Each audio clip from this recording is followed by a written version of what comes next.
已解锁，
请启出话筒。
Test.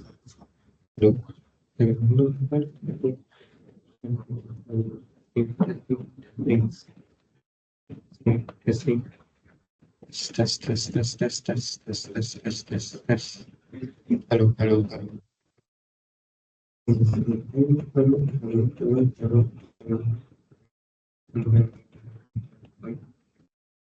Okay. Good morning to everyone. The raining day. So we're close to the end of this course.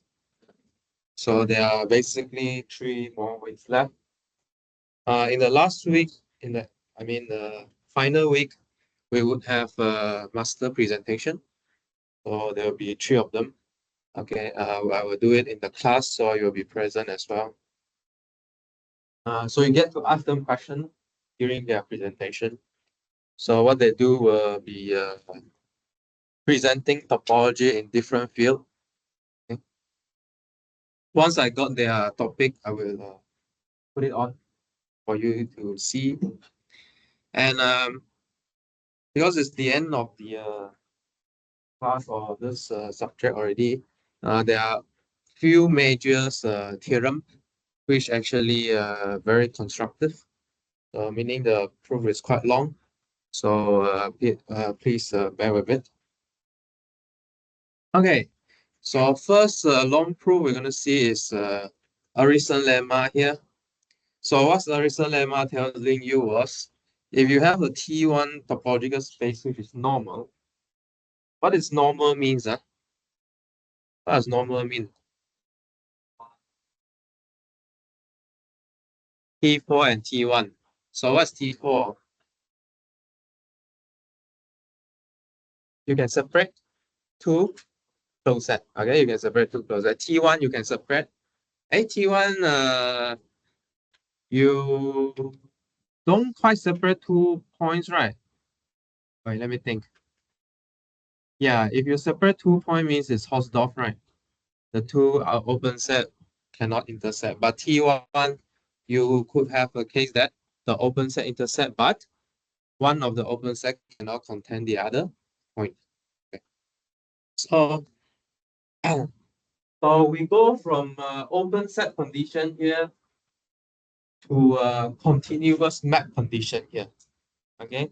So it's equivalent that every two disjoint closed set here that exists a continuous map that take different value and different value at each set here. But do you feel weird why I put T1 here when I say this space is normal also? Isn't that normal already T1? Do you feel weird why I put T1 X here? Since normal already cover T1.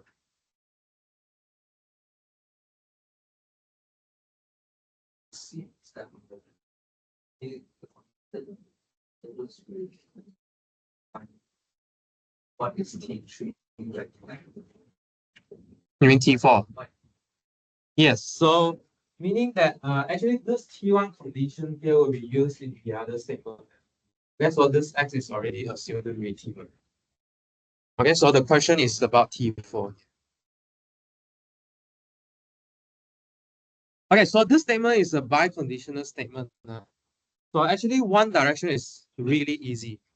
Okay, what do you think? Which direction is easy? One direction is really easy. What do you think?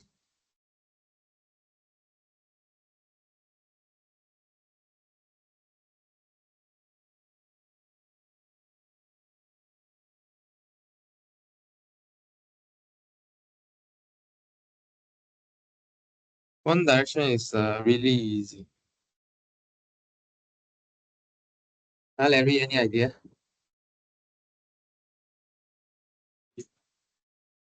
The if direction. So if the right to left, if direction.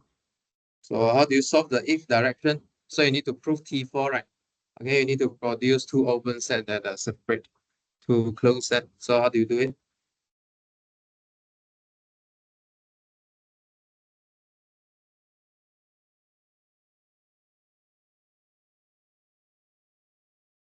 So obviously you need to use the condition, right?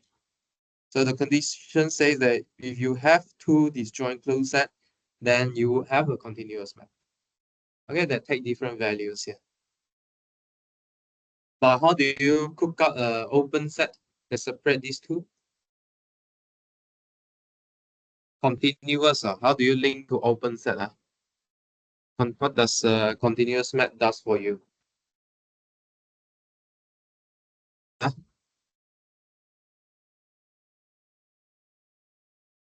Pre-image of an open set is open, right? So now your point is to find a nice open set here. Okay, what are the open set that can separate A and B?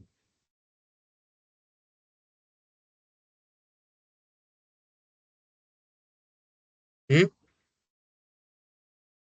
So every point in A take value 0, every point in B take value 1. Huh? What do you mean by complement?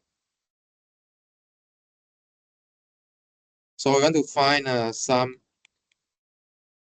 open set such that the pre-image will be separated. Huh? 0 to half, and then half to 1. Okay, so this is the open in sorry. Hey, why like that? Why too big today? See. Hey, how come today is oh, not full screen? Thank you. Okay, so if you take this two open set here, open set, open subspace, right? I mean, open is a subspace of unity.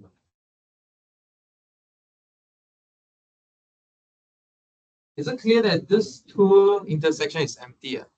Is it clear? Why the inverse image of different range here has empty intersection? Why? What could happen? In other words, what would happen if the intersection is not empty? One point could send to two different space, then this is not a function. Okay, so the inverse image of a different point must be this thing.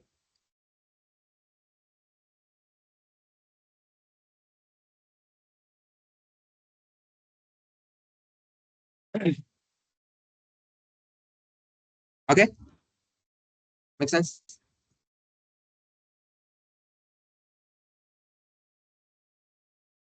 So, so since f is well defined, f inverse of 0 to 0.5, and f inverse of 0.5 to 1, etc.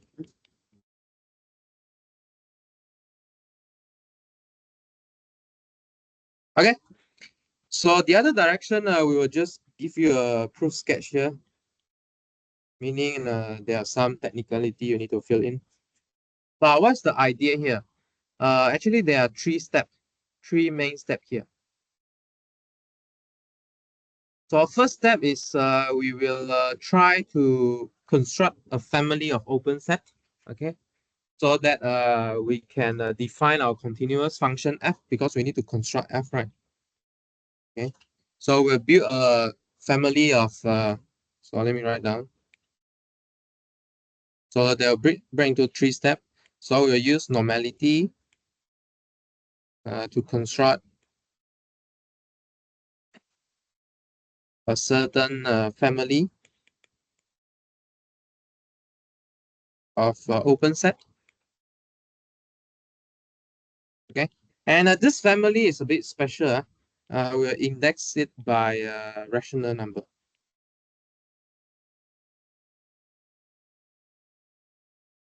Okay, so these will be used to define the continuous f. Okay, and then step two will define f, and then step 3 will prove that this f is continuous. Okay, is it clear about this idea? Okay, clear about the strategy now. I will use normality to construct a family of open set, and then we will define a function on this open set, and then we will prove that f is continuous. Then we are done. Okay, cool. Why index by rational number? Yeah, later you'll see why it works. Okay.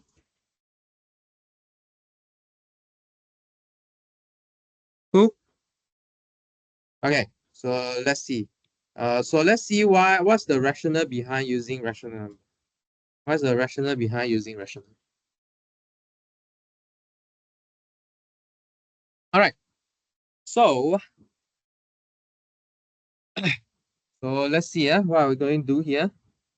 So not that since let's say, wait, let me see. Okay, so let's take X, take away B. Okay, it's open. So A and B are closed set, right? So your complement is open. Call it U1 here.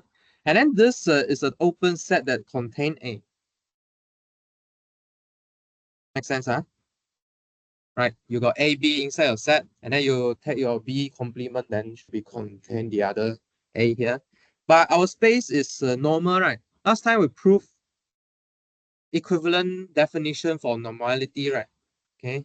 So what does that give us is there exists an open set, let's call it U0, such that I can squish A in between U0, U0 bar, and U1. Hopefully you still remember this, huh? And we can squish an open set in between, and then the closure also I can squish in between. Okay, so you see we got a chain here. What are we going to do next? Huh?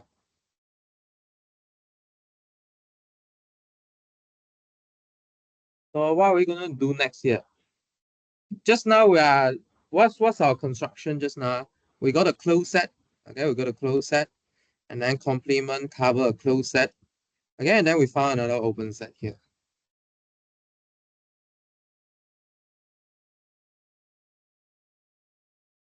Let's see. So U1 is open. Okay, we find an open set that containing a closed set, and then I squish something in between this open set and closed set. Okay，开关呢？开关，看到一个开的，一个关的，就塞一个东西进去。Okay. So did you see some new open set and new closed set here? U0 bar is closed, oh. U1 is open, oh. I can do the same trick here. Okay, let's do the same trick here. So again, applying the same theorem for T41 equivalent definition to U0 bar and U1. Okay, what we're gonna do is I'm gonna squish another open set into it. So let's call it obtain an open U half, let's say. Okay, so we index by rational number. So I squeeze in between U0 bar and then U half, and then closure also squish in between them. Okay. What do you think I can do next, huh? Did you see new open set, new closed set here?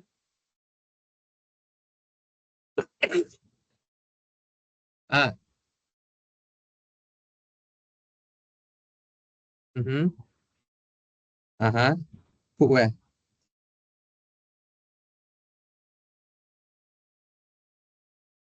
U0 bar and U half, and then U half bar and U1. Okay, we can squish something in between them also. Okay, so let's write it down.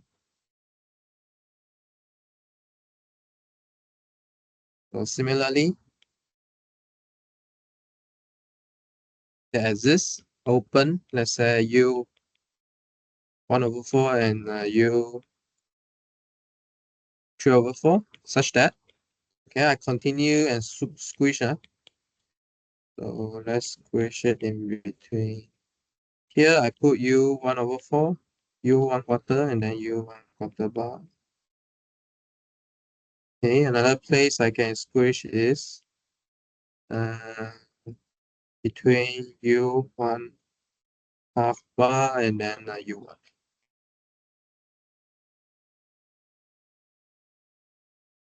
Okay, make sense? Does it make sense? Okay, I can continue doing this.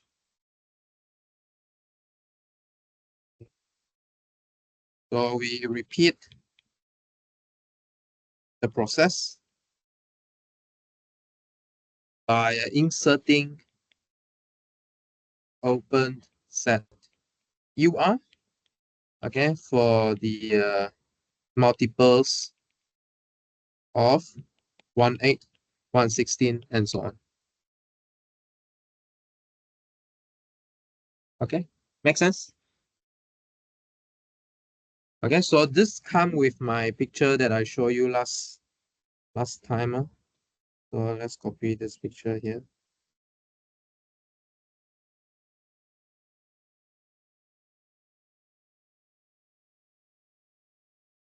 Okay. For my U0, where's my U0? So my U0 is something containing A, and then U1 is complement of this B here. Okay. And then what I do. So U1, by the way, U1 is not here. U1 is outside here. Correct? Complement. It's a complement. So it's outside. So in between U0 and U1 here, I build open set. Okay. So I build the middle one, and then the two appear, I squeeze something in between. The two appear, I squeeze something in between like that. And then I keep squeezing like that. Make sense? Okay, I'm not like layer by layer, it's like how to say alternating. Okay. Okay. So what do we have now in this case? So if I collect all these together, so continuing in this manner here, continuing.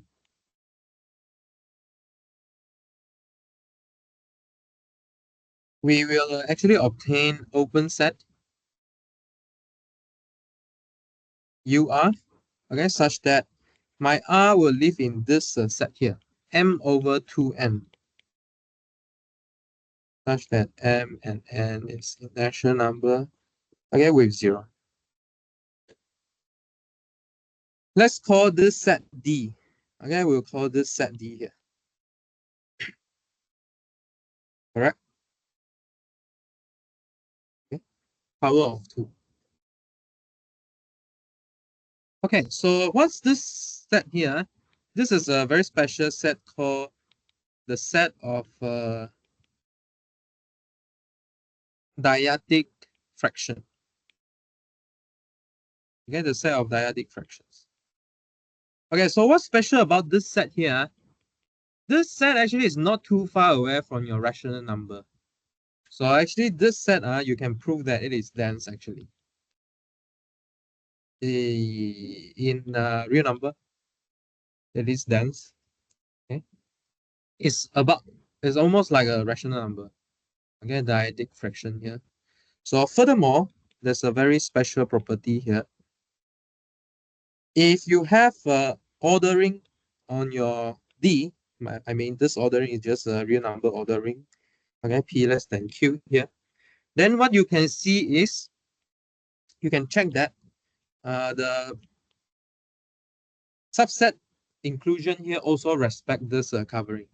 So you'll see that U0 contain in UP, and then UP bar contain UP, and then contain in UQ. Okay, what's wrong with this pen?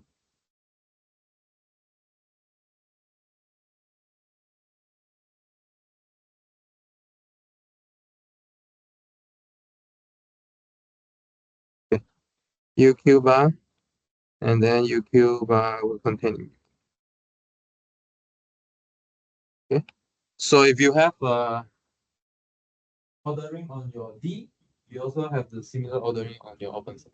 Okay, you can check this. Okay. Okay. So this is quite important because the way we just now we do it is like slipping it into middle or something, right? It's like a burger, right? Burger. You know about burger, right? Burger meat, right?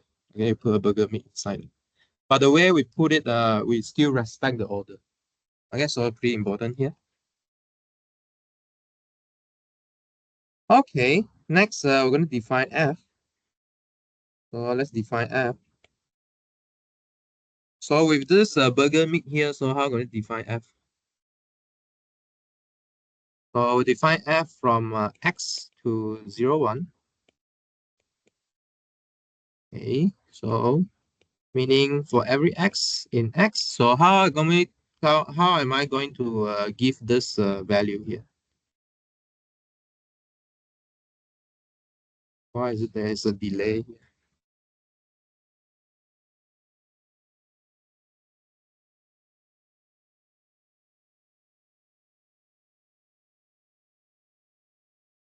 Okay, so how gonna define here? So well, it's quite obvious that what we should define for points in B. Just now we said that this f have to take value at 0 at A and then 1 at B. So it's already quite fixed already with what we should take for B. We should send everything in B to 1. Okay, how about the other point here? Okay, obviously we need to send every point in A to 0 lah. But how about the middle point? Okay, so to all together we can mention like this: as long as you are not in B, okay, which means you are in U1 here. Then what we're gonna do is we will send it to the increment of R. I think there's something wrong with GoodNotes. Let me restart GoodNotes. Okay, we'll send to the increment of the number R in D, the dyadic fraction, such that X is in U. Okay, then this works. Why? If you are point in A, right, meaning what? You are live in U0. So the increment of a number that you, increment fraction that you live in is 0. Make sense? Okay. So you get the smallest U0, smallest UR that this X live in. Okay. Because this is a chain, right? So this is a chain, so you must contain in some of UI. Okay, for those point in between A and B. Okay, so you must be covered by some user. Okay, make sense? Any question? No question so far?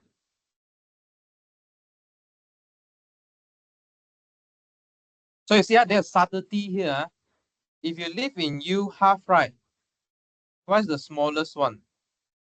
Okay, either you live in 1/4 or something like that.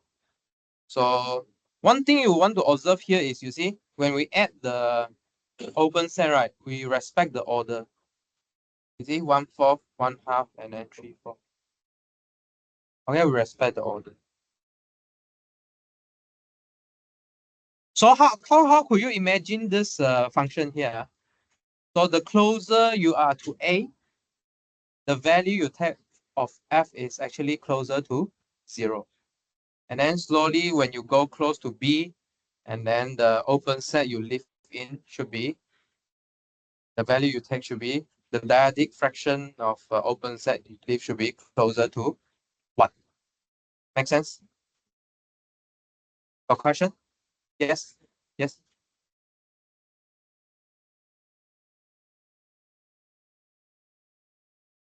You want to find? Yes? Yes? By part.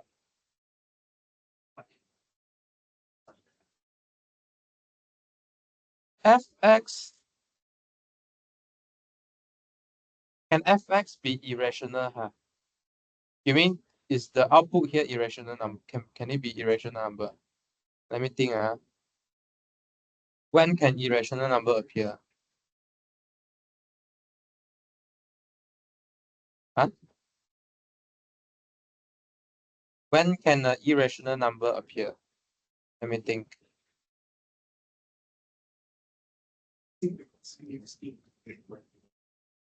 Hmm? Yeah, yeah.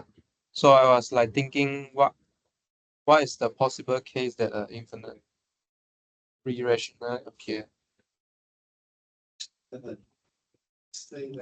Can irrational number appear or not? Can. So well, I mean, like, if you like, you should view the irrational number as a limit of this dyadic. Yeah, limit of elements in D. So how could you be where should you stay so that you can get this not about continuity, not yet continuity, right? It's just saying that when can a point live in a sequence of UR? Correct or not? Is it possible? So let's say you have a sequence of UR, right, that can converge to a irrational number. So where should this point live? So this point should live in all these sequence here. Make sense or not? Is it possible? But you have let's say you have a sequence that converge to this irrational number, then your point should live in all these open sets. Possible? Ratio, is it possible? Huh? Sorry. I mean, like, let's say we have a sequence of dyadic fraction that converge to irrational number, right? And then yeah. Sure. I mean, so where should how should I imagine the point? The question, my question now is how should I imagine the point? So this point should live inside an infinite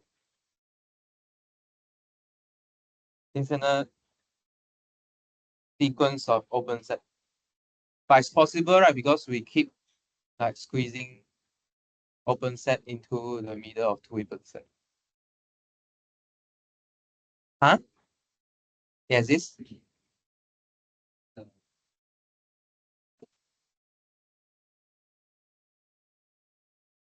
Eventually, there will be an open set cover that point. Eventually, there will be an open set cover that point. So you mean you will always met a minimum? Minimum. Yes. Could you always attain the minimum or not? If you attain the minimum, meaning that, oh, there's a smallest one that contain it. I think this is not possible because you can squeeze open set again. Keep squeezing it. But for the 0 one, is quite obvious. You cannot squeeze. You cannot squeeze. We didn't squeeze. Okay, we didn't. Okay, we didn't squeeze something in between U0 and A already. So that's why this is the minimum one for A. So that's why the infimum you achieve for the point in A is 0. We didn't squeeze anything in between U0 and A. But anything in between A and B, okay, more precisely, between U0 and U1 here, we are keep squeezing open set. Infinitely many. Okay. U1 seems like a bit. Yeah. Yeah. But I actually also depend on how you view this thing. Because if I make it to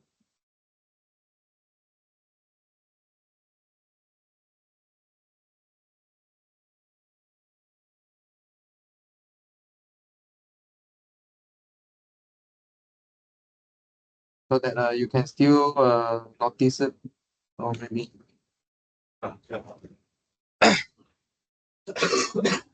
okay. Okay. All right. So now are you like almost convinced that this is continuous before showing it? Because the f value really get larger when you move away from A. And then when you get closer to B, you are 1. Okay?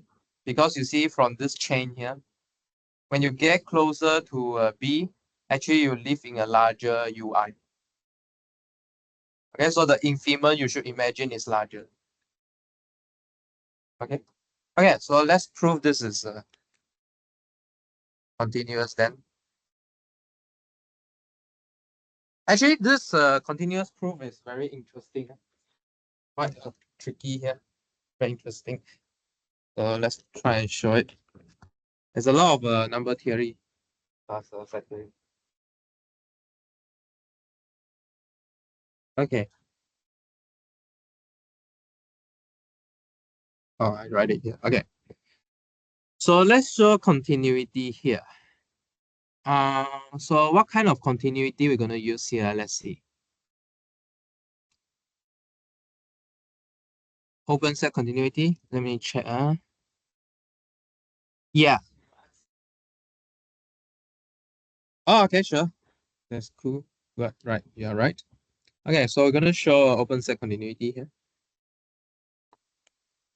So let's given a point in x, and let's give a point in x. So suppose that we have a open set that contains this fx here. Then we wish to find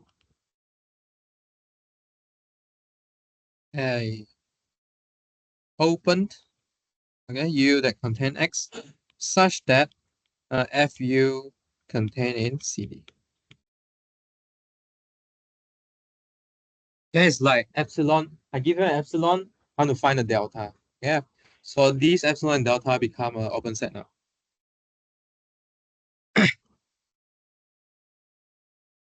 Okay, so what we're gonna do here? Well, so first we'll choose two dyadic fraction here. Okay, the two dyadic fraction we choose here is for squeezing our image. So we're gonna use these two to squeeze our image.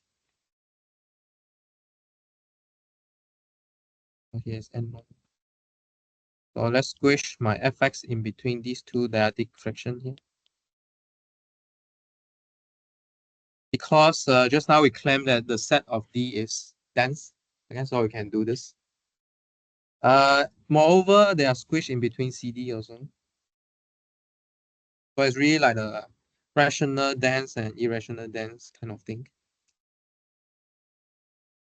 So what we claim here is we claim that our desired U is U of M2 of 2 to the N2 take away U to the M1 of 2N. Okay, so this is our claim. This is our desire.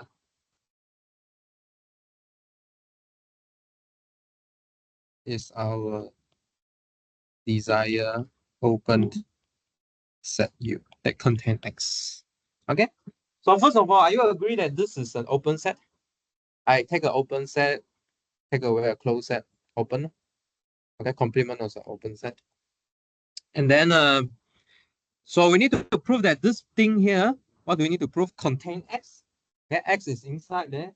And then we need to prove that f of this U live inside the interval CD. Okay, so these are the two things we need to show here. All right. So first note that X is in U. Okay, so how to check X is in U?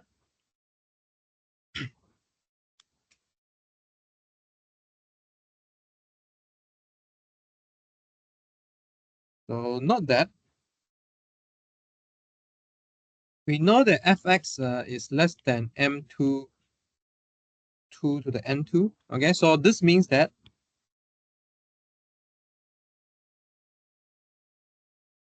x must live inside u of m2 over 2n2. Okay, because the infimum is less than this, right?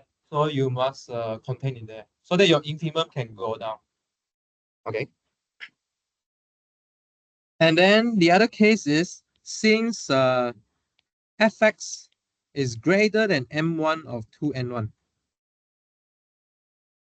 This means that your infimum is greater than this number.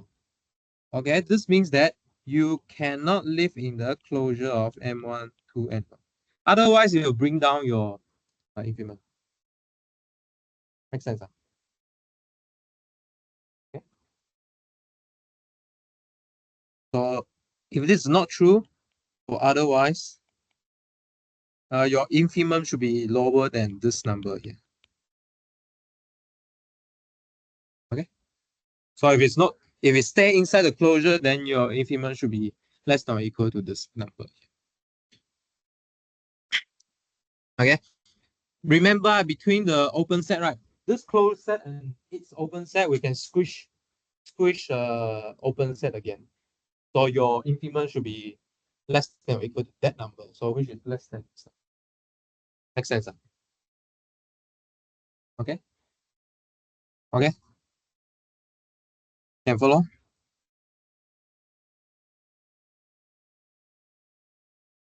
Okay. So you can see that between open set and closed set, right? Between open set and closed set, we squish open set into it. Okay. Next. Next. So second,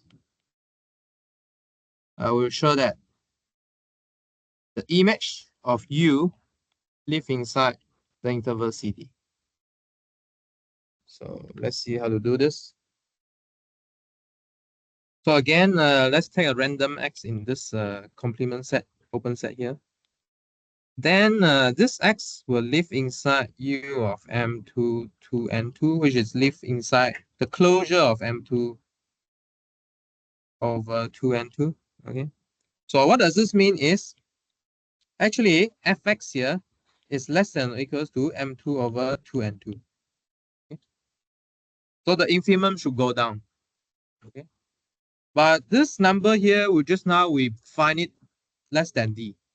Okay. So upper bound, we got it already. So how to obtain the lower bound? So the lower bound is obtained really from this complement of M1 to N1 here. Okay, if your point is not living inside here, that means that where's the variable?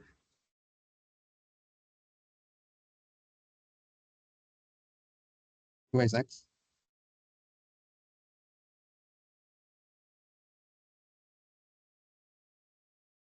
No, this is the same X.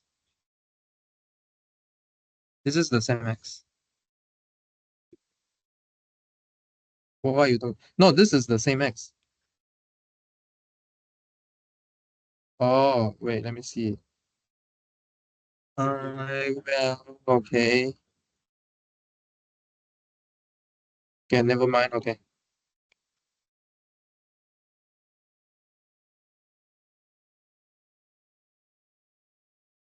Okay. Um.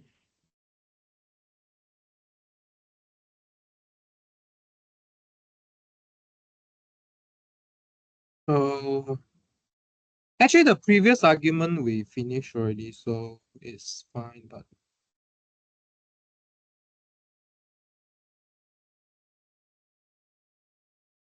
okay. So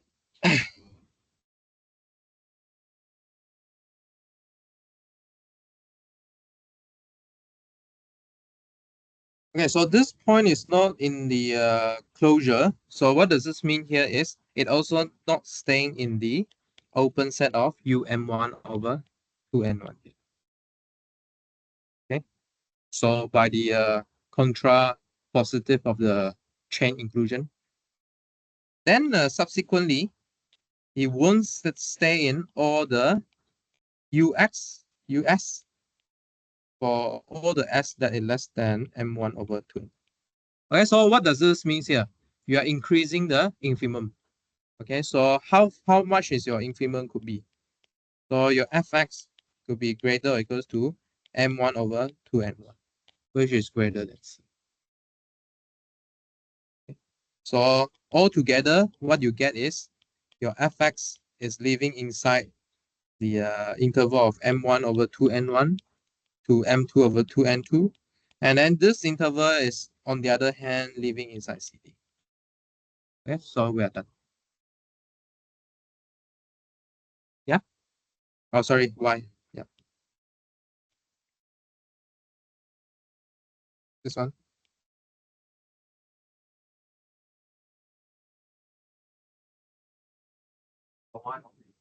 Oh, yeah. Okay.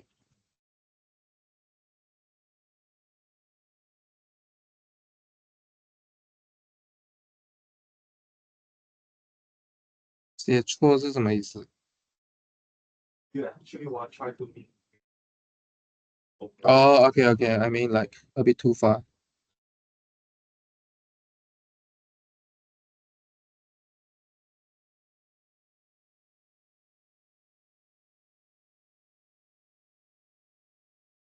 Yeah, is it better? Huh? Did we define what?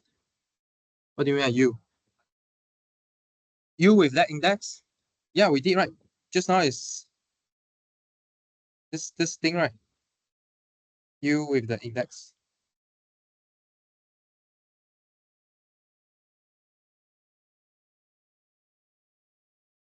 Where did I wrote U with no index here? This one, UX. Oh, this U, huh? Ah, yeah, yeah, yeah, right, right. This U is the U that we defined just now. Yeah.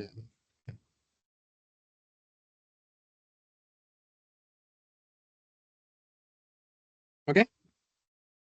Okay. So why this complement here makes sense is one of them control the upper bound, the other one control the lower bound. Okay. Any question on this proof? Yeah. I think quite interesting. But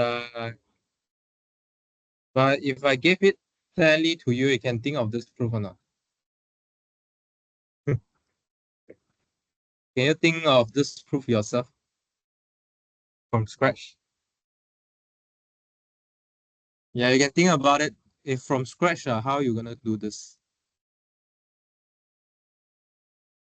Okay, so you could ask yourself, why we care about this open set here?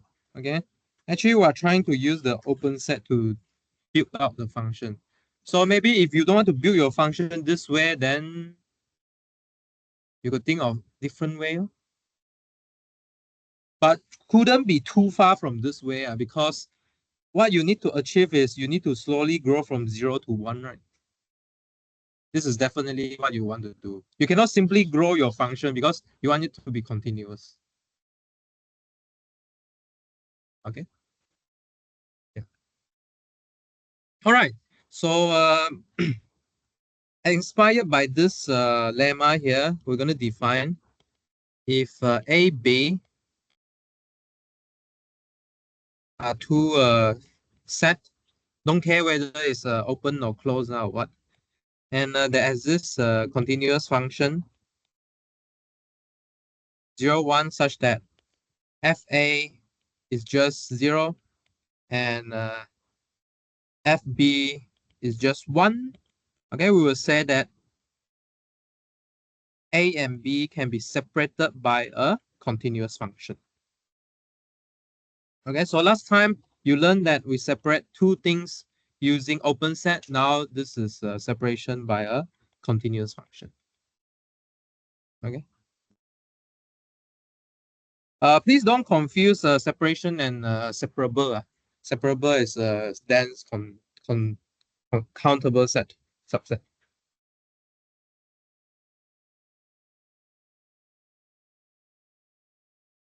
Okay, before taking a break, let's define more. So at first glance that maybe one can see that, oh, Urysohn lemma can go for regular space. But regular space, what does regular space have? We have a separation of a point and a closed set.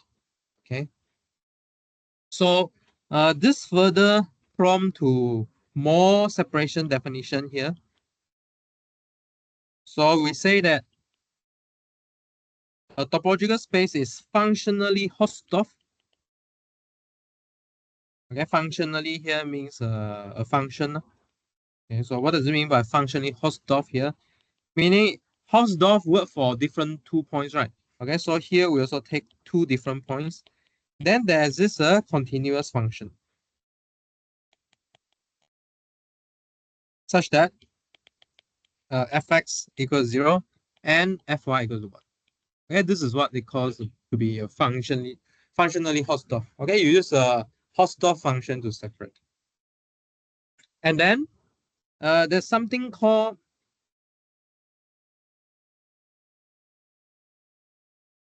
T3.5.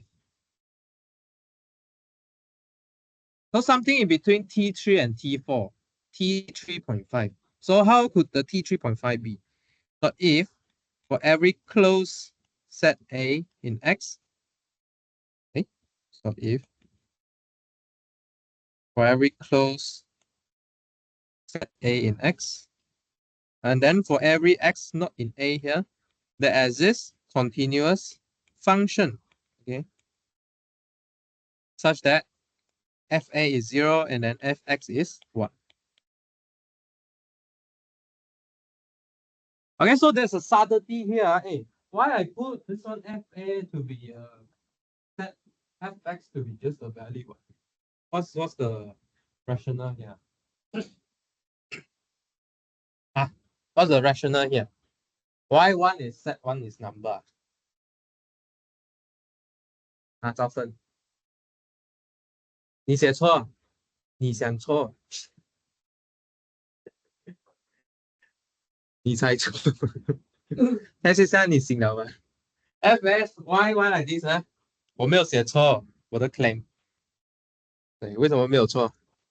啊呀，那yeah, well, you can think of this A as a kernel of this line. Sorry? S is a set, A is a set, so F of a set, you should get a set. X is a point, F of a point, you should get a point. Yeah, that's it.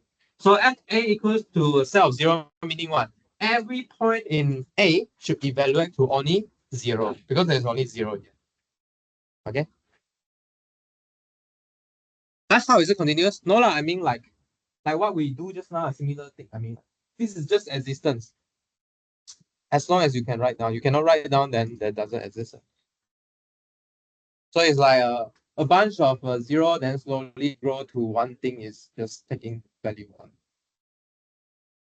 Not too far away from what we think just now. Just now, this X here is a whole set. And then next, we'll define what is called a completely regular.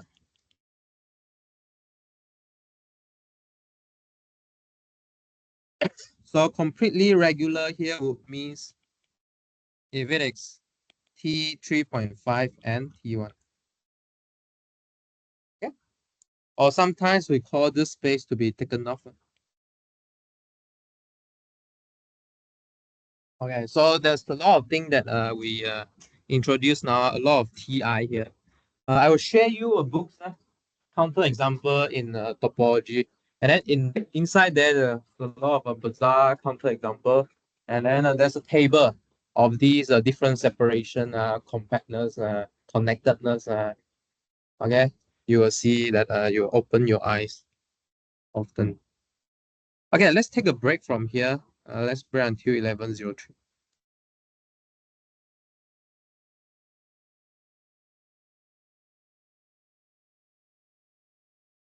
那里用到 T1。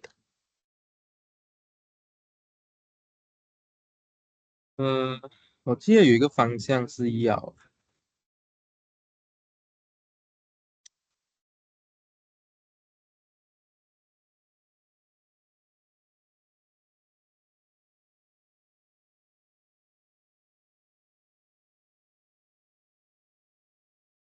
哦，就是你要反着用的时候，你要反着正的时候，你怎么去运用那个 destroy concept？你要把 destroy close，你要运用 destroy concept 在 open singleton 上面就是题嘛。如果你要用那个条，因为你反着正的时候，那个简单的方向需要用到，因为你要 prove 它是 T1 啊。我只是告诉你怎样把两个 close set 分开嘛，那两个 singleton set 怎么分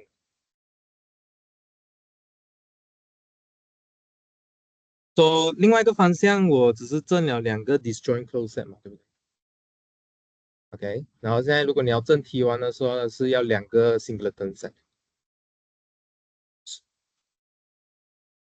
OK，再来一次。normal 里面有 T1，对对对。如果你要的话，你可以把 T1 删掉啊，只需要 T4吧。把 normal 丢掉，你写 T4就好，给 T4的一个 equivalent 的。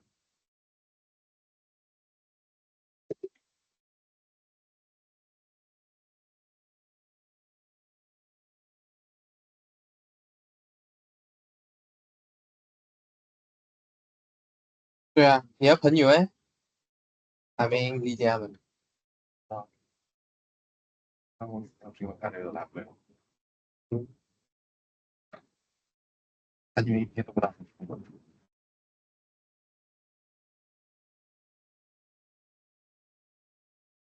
还是你们有其他 project 3个要交流到？班，你们班有没有什么东西要交流？没有人才是今天的，I mean 这里吧，是不是？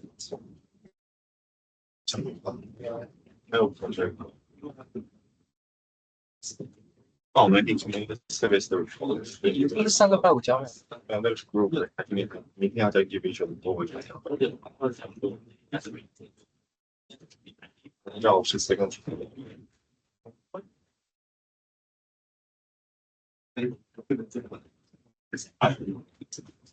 我弄了点这样，反正我哦，都连小月都没有买。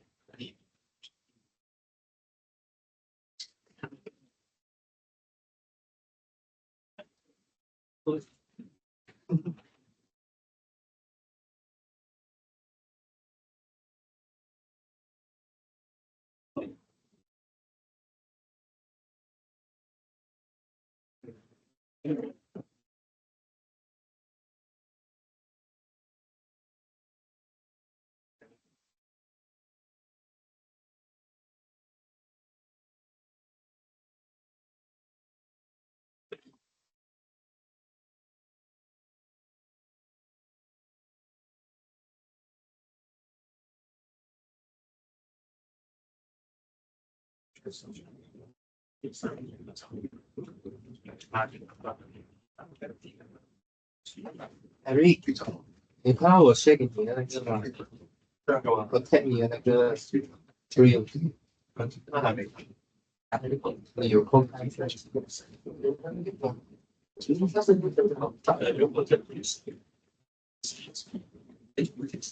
是我要不要播出来给大家看着？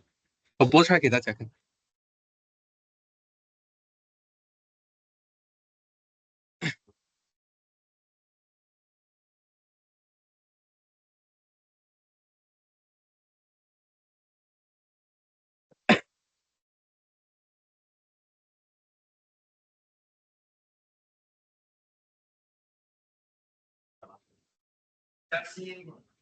我觉得那个老师讲的很有道理，那老师讲的有道理，那老师讲的很有道理。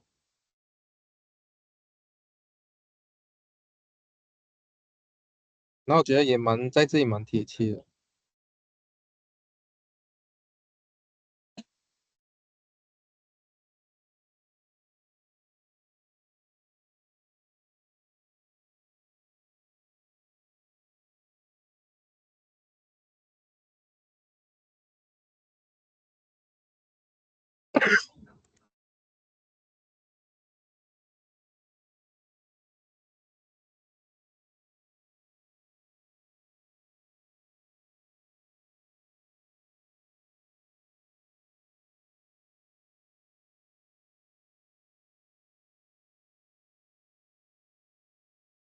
有声音的。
等下有大事发生的不负责。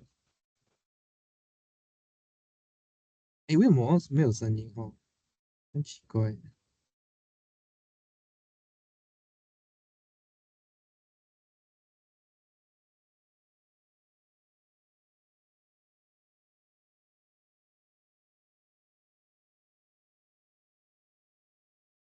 我就放我手机里开始。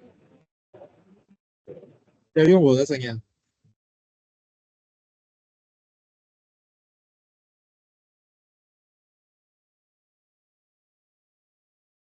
用我这边的，好吧？好吧，这样。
嗯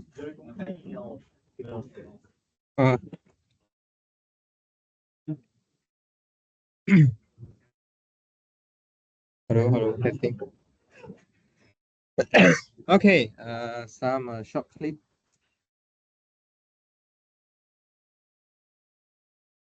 Okay, so one proposition is a normal space is completely regular. Okay, so completely regular means you can separate a point and a closed set using open set. But normal space here is T1, so singleton set, one point set is closed. So you can, the function that's continuous that can separate two closed set here, separate open set and closed set. So just now, Eric asked a very good question. Where do we use T1 inside this Urysohn lemma here? Okay. So note that when we go from the easier case, right? How do you apply this disjoint closed set to showing T1 here? Okay, you cannot do that without knowing that singleton set is closed. But if you know that singleton set is closed, then basically you know that that space is T1. Okay, so in other words, you can modify this theorem. You can remove all the T1 away. Just look at T4. Okay.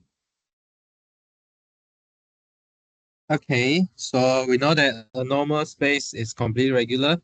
The other thing is, obviously, when we say that it's completely regular space, right? Completely regular, meaning what? We must expect it to be regular. Okay, completely regular should imply regular.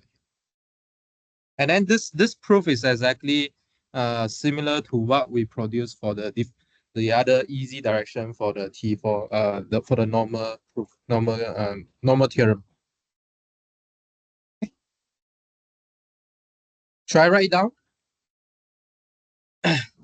Complete regular spaces. regular. Should I write it down? So let's say you have a closed set here, A, okay, and a point not in A. And then there is a function that separates them because it's completely regular.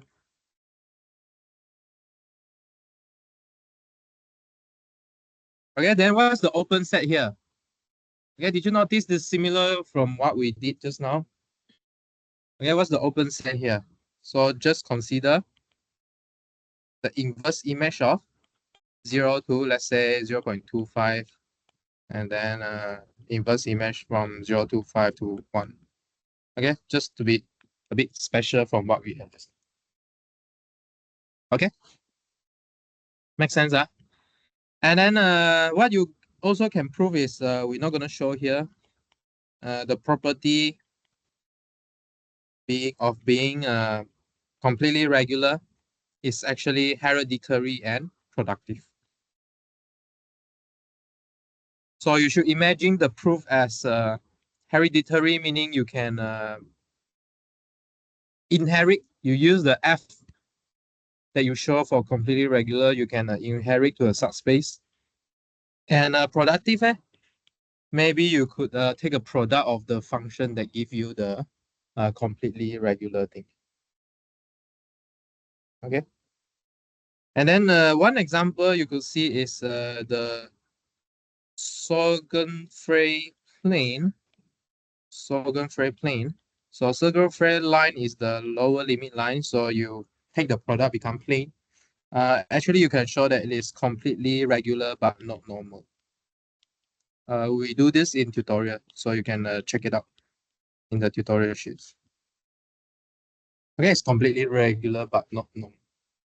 So you can use function to separate closed set and point, but you cannot use function to continuous function. I mean, to separate two closed set in the Sorgen plane. Okay. So far, okay. Okay. So we got two. So all up to date, we got T0, T1, T2, T3, T3.5, T4. Okay, up to date. And then functionally Hausdorff and yeah, functionally Hausdorff. That's all. Okay. Actually, there are more than that. I'll show you a book, and then you can look at the table they had. Okay. Next, we will go into something called the Urysohn metrization lemma.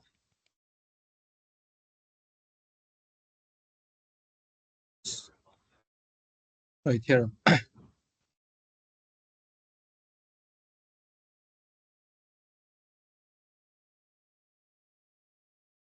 So here's the motivation. So last time I told you that, every metric space is a topological space, right? So can I go backward or not? If I give you a topological space, can I always put a matrix on it or not? Okay.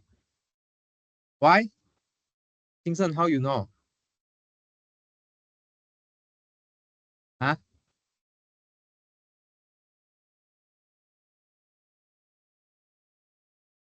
Consider a lower limit. Okay, then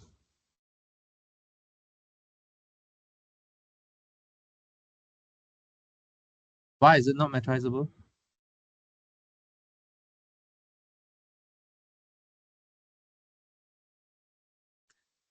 Oh, you think like that. It just says that it is not coming from the Euclidean metric, right? Could it come from other kind of metric or not? Have you ruled out all the possibility already? Right. It cannot come from this metric doesn't mean that it cannot come from the other metric. So you need to rule out all the possibilities or cannot put a metric on it. Okay. So we'll say that a topological space is said to be metrizable. So meaning you can put a matrix on it. So what does this metric have to satisfy? Obviously, you put a metric on this space, and then you can consider the open ball, right? Using this open set. Then you could ask, oh, is this open ball that give the topology that I started with? Okay. Okay, so a topological space is metrizable if I can put on a metric. Okay, I look at the open ball, it induces the topology I started with. Okay, as long as there exists one, it works. Okay, not a specific one. As this one, it works. So, for example, metric space is a metrizable space. Because how do I form the topology from the metric? I look at the open ball. Then what's the metric I can put on it? The original metric. Okay. So a metric space is a metrizable space with the specific metric D that we started with. And then I challenge you to prove one thing. A metric induced topology is actually Hausdorff and first countable. Okay, I claim that this is a two-line proof. So meaning you don't need to go and dig your definition. This is a two-line proof. You want to think about it for a moment? How is it a two-line proof here?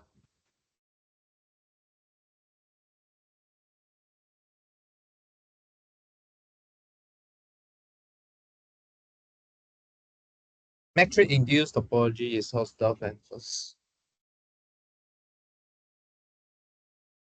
Any idea? Hi Larry, any idea?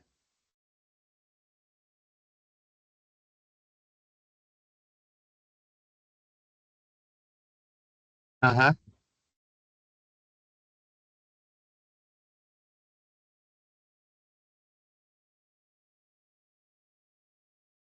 Yeah. Okay. Because we already proved it for metric space. Good.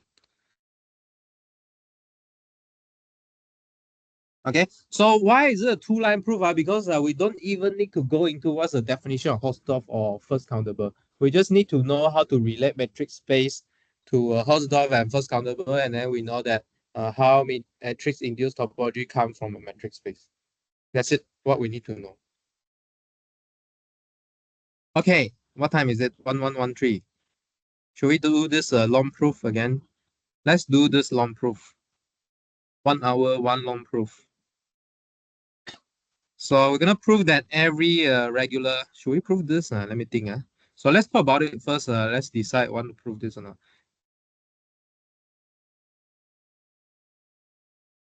Okay. So every regular space with countable basis is normal. Hey, I think this one is an example I left for you last time, right? So this is basically second countable, right? Second countable regular space is normal. Yeah. So how you go out from regular space to normal space, you need a second countable property here. Let's not prove this then. Should we prove this? Actually, quite interesting lah, but you have to see this proof. Actually, this proof a bit long, but actually quite interesting. Very visualizing. Actually, you want to do this? Huh? Let's do this. Okay, actually, this proof is quite visualizing actually. Okay, let's do this so that you got something to imagine. Okay, well, nothing to assume, right? I mean, like nothing else to assume. I mean, so you need to assume that your space is regular with countable basis, and then you want to show normal, very honest normal, lah. Okay, so just let A B to be a disjoint closed subset. Okay, very honest, very honest, honest checking here. Well, what can we do here? Well, this point is this set is regular. Okay, regular meaning so for every x in A, there should exist some open set that contain x such that ux intercept B is empty. Okay. regulars, right? Meaning you can separate one point and one closed set. Okay, so we can do this for every point in A. Okay, so can you imagine, start imagine already? Okay, can you start imagine? So you got a X, you got a big X, right? You got a big X. Okay, and then you have A and B, close one. Because your space is regular, so around every A, you can build open set around A. Okay, maybe bigger B also can. Then avoid B. Okay, so you can do this for all the X's in your A. Okay, can you imagine?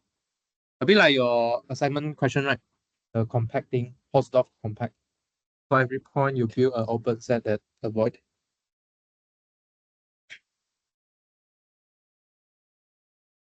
Actually, we can do better. Actually, we can do better. Last time we show equivalent definition for T3, right? Okay, so we can do better. We can do slightly better. So using the regularity, we actually can choose open set Vx containing X such that the closure will contain entirely inside Ux here. So you are not just covered by an open set, you can cover by a closed set. So you build another closed set. Okay. Well, so what we're gonna do next? So next we're gonna choose a bunch of so we got a basis, right? Okay, so let's pick a special basis Bx such that Bx will live inside all these Vx. Okay, so this Vx is the one that have closure inside Ux. Okay, so meaning this Vx, right, is covered by some closed set. Okay. If I want to write down the whole chain, it look like this. Or a bit like squeezing again. Right. So then we will choose such basis element for every point in A.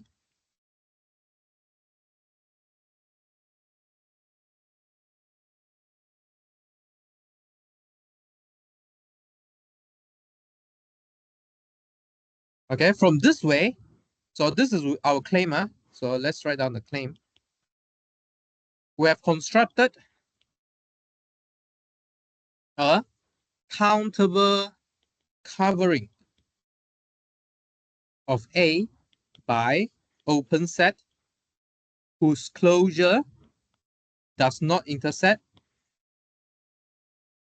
B. Make sense? Okay, maybe you will ask me a question. Hey, how you know point in A maybe uncountable then not that I got uncountable Vx already.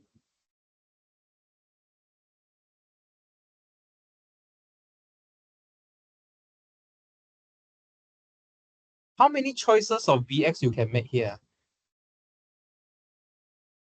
Coming from B, script B. How big is this script B? Huh? How big is script B? This set is second countable. This script B is only countable. So you only can have countable choices here at most. Okay. So does not intersect B, the closure make sense or not? Because they live inside a closed set which doesn't intersect B. Okay. They live inside a closed set that doesn't intersect. Okay, make sense?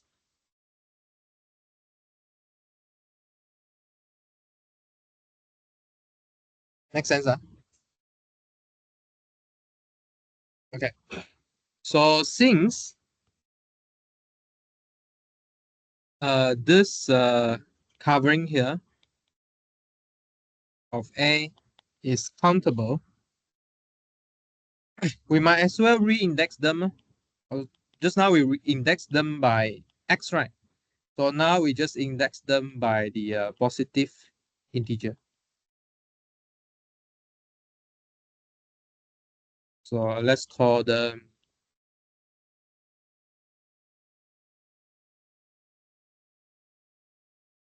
Should we call them? Why my notation repeat? Oh, we didn't repeat actually. Let's call them UN. Okay, just now we got UX, right? Now we call them UN. So we replace the UX by something smaller. Let's call it U again, because later we're gonna use it only. So you might expect, UN might repeat for different X. Okay, UN might repeat for different X. And then just now, I recommend you to show that UN bar intercept B is empty. Okay, so using the V bar property to show this. Okay, then similarly, we can play the same game. We can choose a countable selection. WN, okay, of open set covering B, such that each set of WN is disjoint from A. Okay, we play the same game. Okay, just now how I do for A, now do for B. Well, now you could think that, oh, then what's the open set that can separate these two? So naively, again, naively, you could just take the union of these. Okay, naively, you can take the union of these open set. But unfortunately, naively, the open set could separate AB. Unfortunately, unfortunately, U intersect W might not be empty. Okay. How to think about this? So let's draw some picture here. So what could possibly happen here? So let's say this is your A. This is your B. Okay. So well, you go and find your open set, right? Okay, maybe your open set is avoid B like that. Avoid B already. Okay, you go and B, find your open set that avoid A, maybe like this.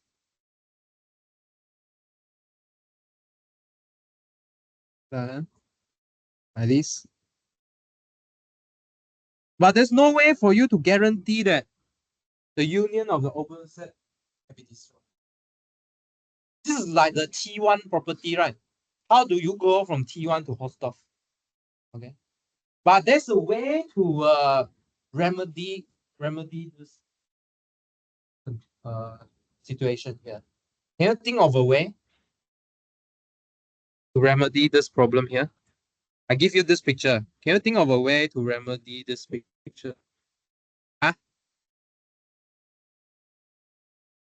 You first cover. You mean like this cover B first? Sorry? Oh, it's not fully covered. Wait. Okay, sure. So let's cover it. 不止船不够高. Okay. So yeah. So can you give a remedy here?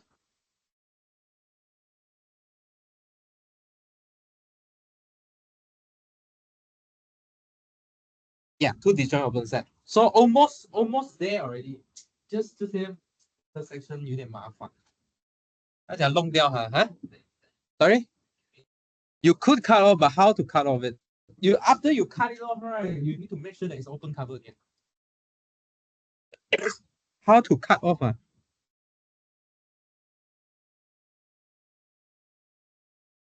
Yeah, how to cut off? Cut off these non-empty intersection here. Yeah, think about it. Very interesting. This problem here. How to cut off this?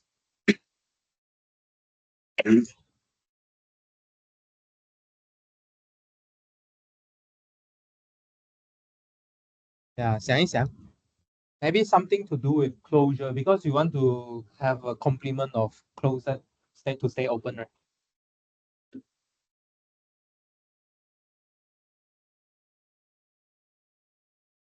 Very interesting problem, this one. Give you 2 minutes like that. Think about it. So you must think of some closed set that you can remove.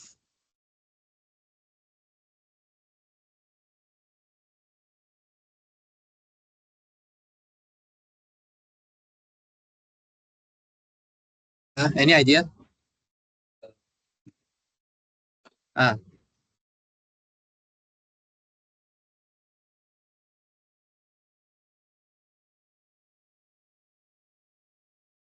wait, say again, say again.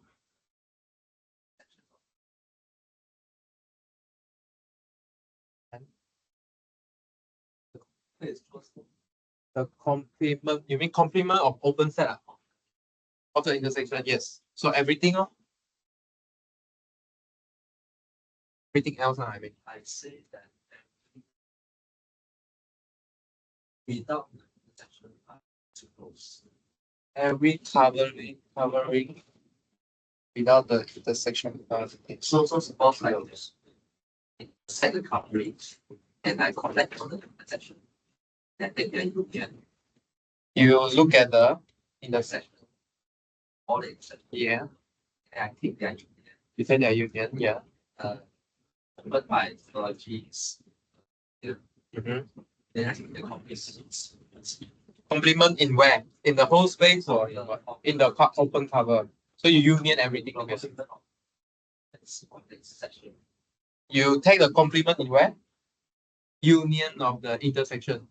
Wait, so you union all these intersections together, and then what kind of complement you want to look at?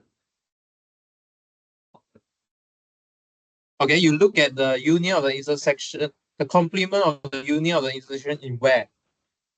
What's the large space you can? Inside the whole space or union of all the covering of A or union of all the covering of B or what? Where did you see the complement? Complement means a lot, right? Depend on what's your universal set.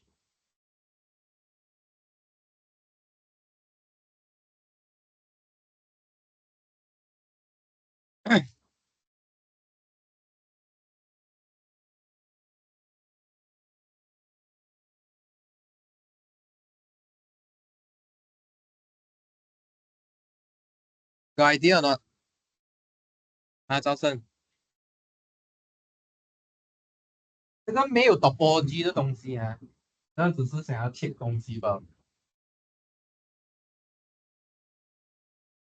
只是说你切的东西是一个 close set，但是可能给你爸爸切，你爸爸都切得出来。可能我爸切得出来，不用切 topology 也会切，as long as it's a close set。什么切？一刀切下去啊？这样切下去，剁下去，你这样 make sure 它是 open。How do you prove that it's open? Okay, so here's the trick. So we'll define UN prime to be UN take away the union of all the closure of WI. And then W prime to be WN take away all the closure of UI bar.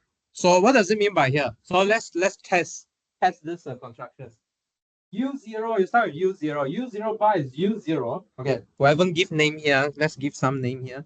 So let's say this is U0, U1, and then this one W1, W2, and I use W or V, huh?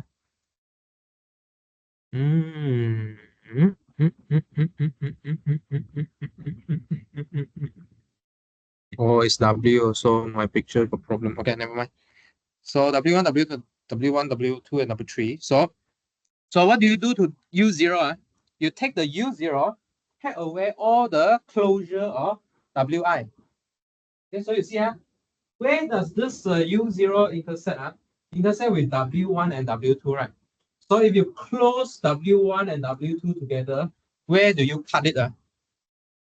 Where did you cut it? So you cut away around here, right? Okay, so I remove this part here.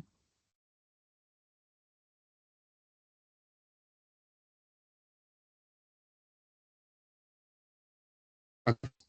See? Can you see that we are trying to avoid each other? Okay, how about W? Okay, maybe let's keep this WI a little bit first. So let's keep it there, become this color, okay? So you can see that the new U0 prime here already start avoiding these WI. Okay, how about U1? U1 it? It's the same. Okay. So you see, you close your W2 and W2, W2 and W3. This is W3. Let's rewrite this in different color. So W1, W2, W3. Okay. So you close it in the other direction like that. And this is open because it's a complement of all closed set. Okay. Finitely many only. Just finitely many. Okay, finitely many. Finitely many. So did I draw a wrong picture here? Let's check. So let's see. Let's see how we avoid this. So let's say this 0, 0, 0. Let me check. Wait, let me check. Huh? So okay, wait. I think we need to make this index correct first. So let's call it a proper name. Let's say this is V1. Okay, let's make the index correct and then let's check this construction. Maybe I draw a different picture here. So V1, V2, W1, W2, W3. Okay, so let's start from U1. So what U1 does is you just check with W1. Okay, you just check with W1. So let's check with W1. So if we just check with W1 in this picture here, what we had was just maybe this one need to go a little bit outside. Like this. Okay. Okay, let's see if it works or not. How about V2 U2 sorry. This is U. Okay. I confused myself. So this is U. Okay, how about U2? So U2, you need to check U1 and U2. Okay, so let's do it. Check U1 U2. So maybe we need to cut it around U2 and then continue. And then this part disappear. Let's make it white first. Okay. So it seems like U1 still intersect with, so now we give it a new name, U1 prime and U2 prime here. Seems like U1 prime still intersect W2, huh? Okay, let's check. How about on the other side, the new Wn prime? So if Wn prime, right, W1 should avoid W1, sorry, W1 should avoid U1 bar, okay? So have we avoiding it? So W1 here, and then U1, the previous U1 is here. So you want to avoid it. So you need to avoid this land here. So you need to come inside this. Okay, make sense? Okay, so you can see how are we avoiding each other here. I avoid you, you also avoid me. This is not a one-sided thing. This is a two-sided. Okay, can you see that the previous part here already like disappear? See this part here. Okay. Well, let's see our W1 still intersect others or not. We didn't touch V2, right? V2 is quite far. Okay, good. So W1 already avoid this one and then avoid all the rest already. Okay, W2 W2 need to take away the closure of these two guys. Okay, so how do we cut it? So let's cut it.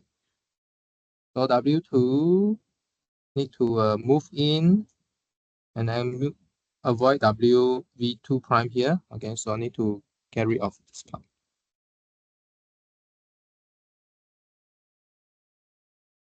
Okay, let's remove the white part as well.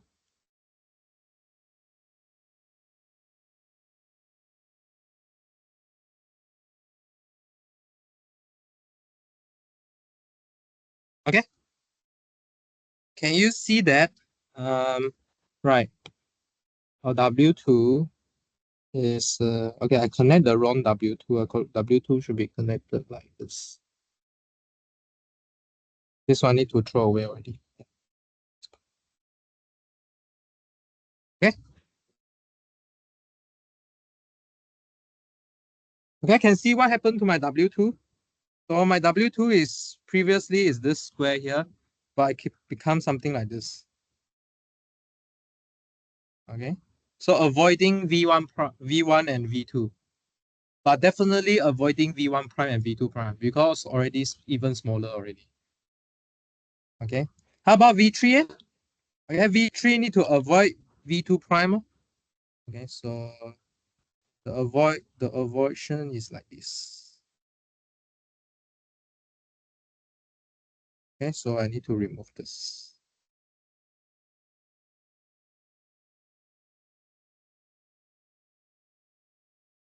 Okay, can you see? Yeah. Okay, it's actually both sides are avoiding each other. Okay. Yeah, so I guess this bit a bit wrong, huh? This one, V2 we need to consider V, or no need to consider V3. Okay, yeah, good.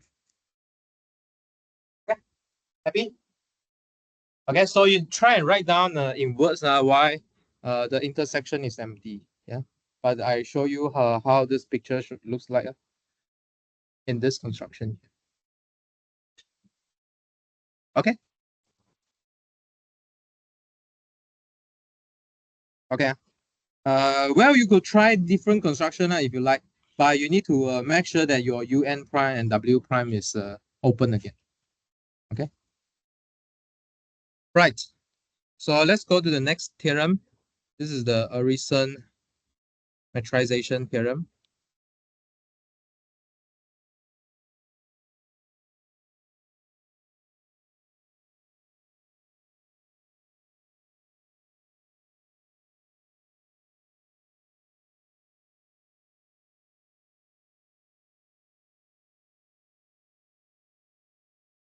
It says that every second countable regular space is metrizable. Okay. If you have countable bases and then you have X, then you have regular property, then you are metrizable.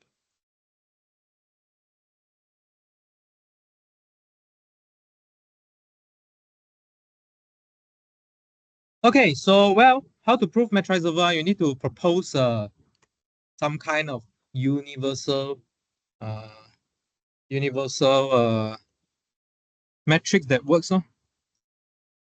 Okay, so let's see. What's the step here?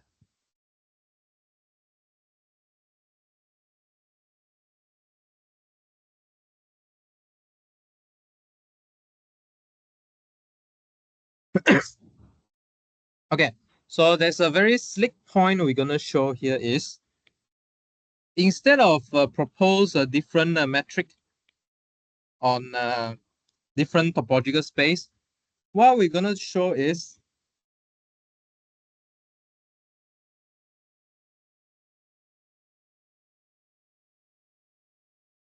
X is homeomorphic to a subspace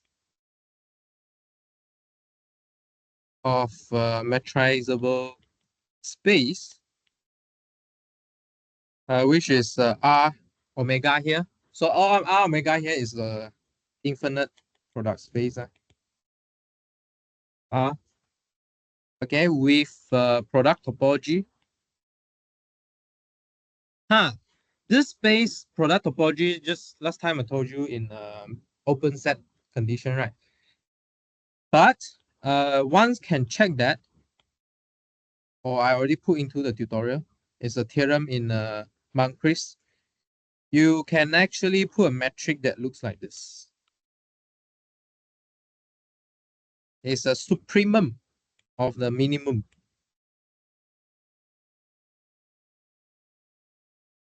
of the difference in the coordinate, or you just pick one. Okay, if it is too far. Okay, so what does this do? So minimum of this two means what? If you are very far away, okay, you just pick one. If you are very close, you just pick the small number. And then divided by the contribution from the which the ith component, ith coordinate, divided by the I coordinate you stay. And then only then you take the supremum.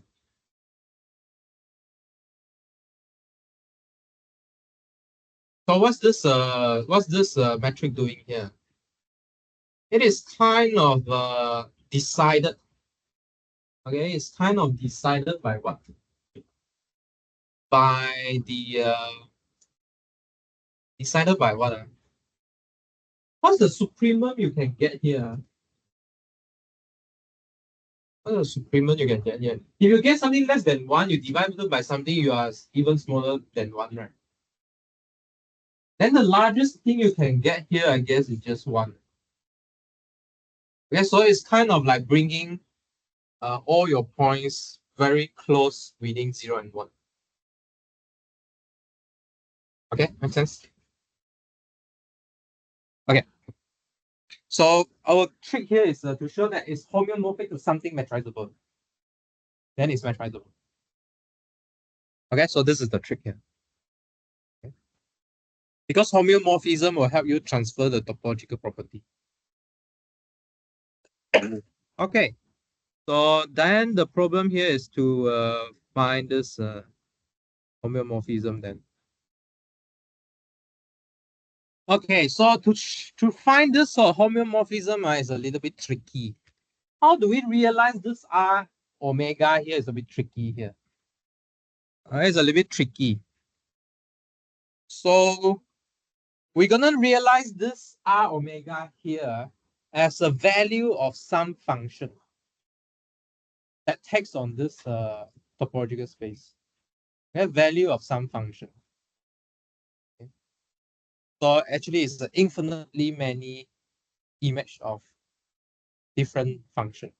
Okay, that how we see this R omega here. So this is a very advanced idea in a in research area, right? We also think of a space like this. So we try to use function to study the space itself. Okay. So what's the step one? Maybe we cannot finish today, but let us do something that we can do. So first, we are sure that there exists a countable collection of continuous function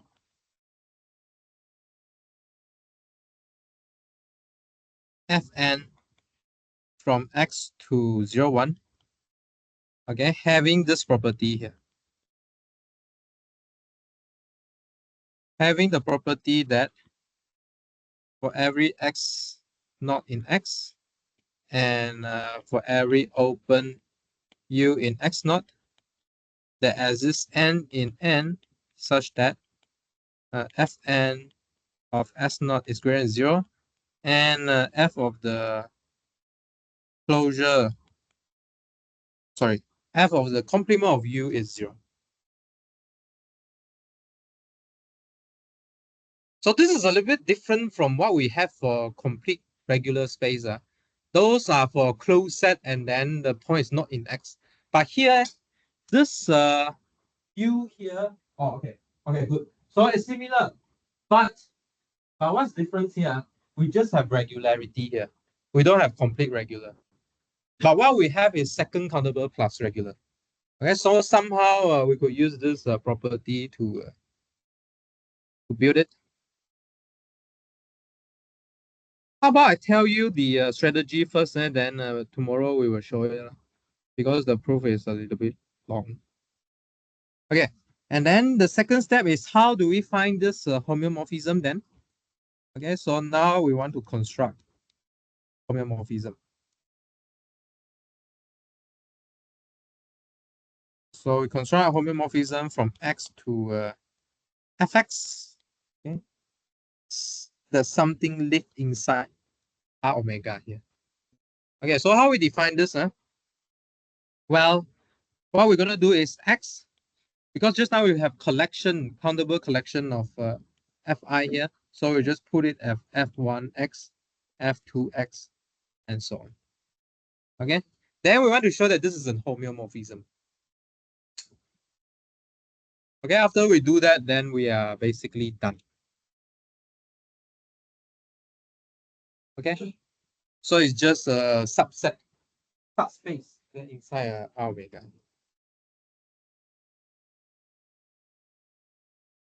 Okay, any questions so far? So this is our strategy to show homeomorphism here.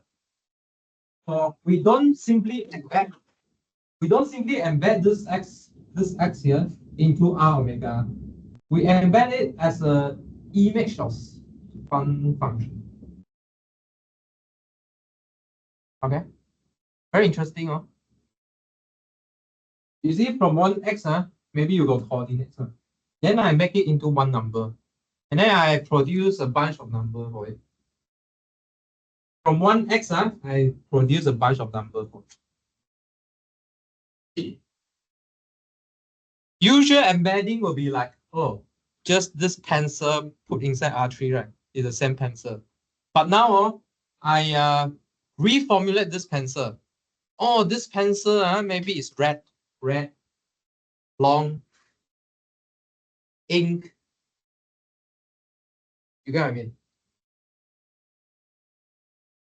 Understand what I say? Okay, so you can think of this function is like reprocessing this point here. And then all this information will tell you about, oh, this is the point I'm talking about, because it's surjective. Homeomorphism is invertible, right? Oh, yeah. So it's we will need to show it's a injective and surjective. Got an inverse. Yes. Space is Small x don't know. No. Just random So this is very strong actually. We just need to know this topology space is second countable plus regular. Then I can put it inside Rn already. So in real world, you found something that has these two properties, then you can put into vector space. Okay. It's a very strong proof of this one, actually. The proof itself is quite applicable to different situations. Okay. Well, this is a very interesting homeomorphism. Okay, any question before we take a break? I mean, finish for today. Any question? Okay, this way of embedding is very interesting. Yes.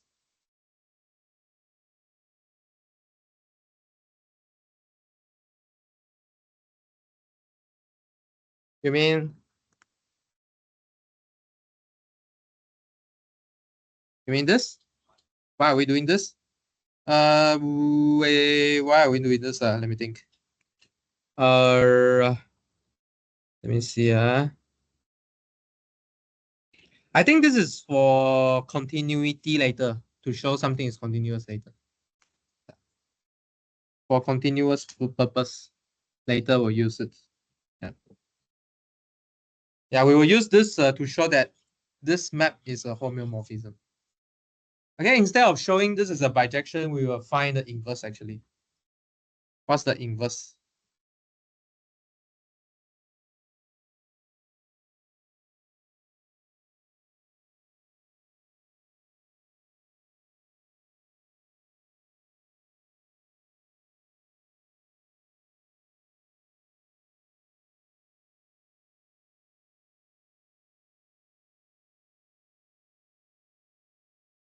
Well, I mean, like, I think we will show that it's injective and then we'll check because it's surjective on the image, so it's bijective. So in that case, you simply just look at the pre-image.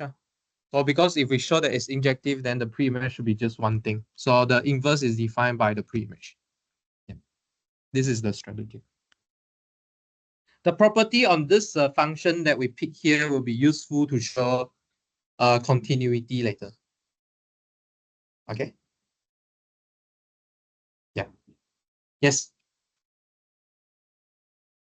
Yes. No. We need to check. We claim that this is a homeomorphism. We need to check later. So basically, we need to check continuous. All this map is continuous, and then it is injective, surjective on the image, already surjective. So I need to check that F inverse is continuous. So these are the things we need to check. So that's why this proof is quite long. So there's a few things to check here. Okay, any other question? Any other question? Picking this Fn is also a very clever move, I would say. But we definitely need to use a recent lemma here. Since it's a lemma, right, it must be used somewhere. So this is a theorem, we're gonna use it.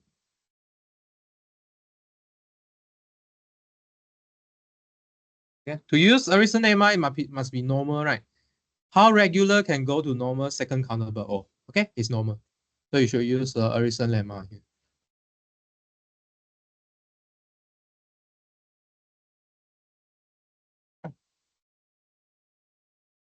Maybe it's not apparent to you that why this Fi could be different.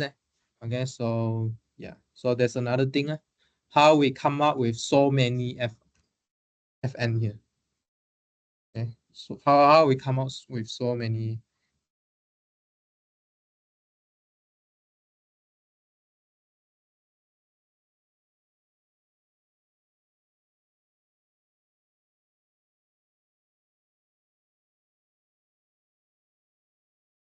Okay. Okay, if no more question, let's see you tomorrow.